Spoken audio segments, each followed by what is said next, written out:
Она што е проблем за ова тврдење кај нив е тоа што они не ги познаваат прописите на државата во која су амбасадор, кои се важни за финансиската трансакција. А ние сме должни според членот 47 од Конвенцијата за дипломати, токму по тие прописи да ги почитуваме.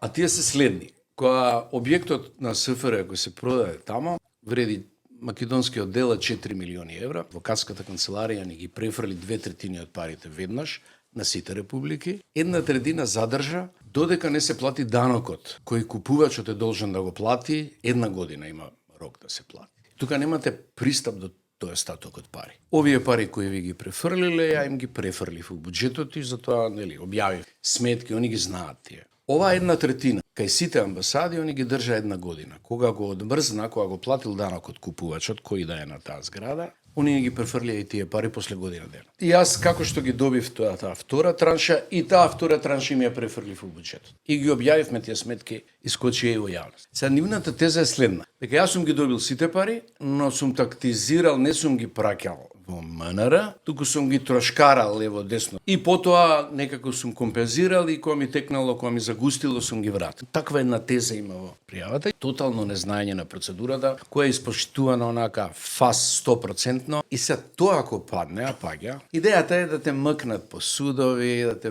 обвинителството ќе го стават под притисок, ќе се судри со невозможна ситуација која ни во бивша Југославија, ни во Македонија од почетокот, ни во Европа не се десила. Во ваква ситуација да одлучува се он да биде надлежен за Менхетен.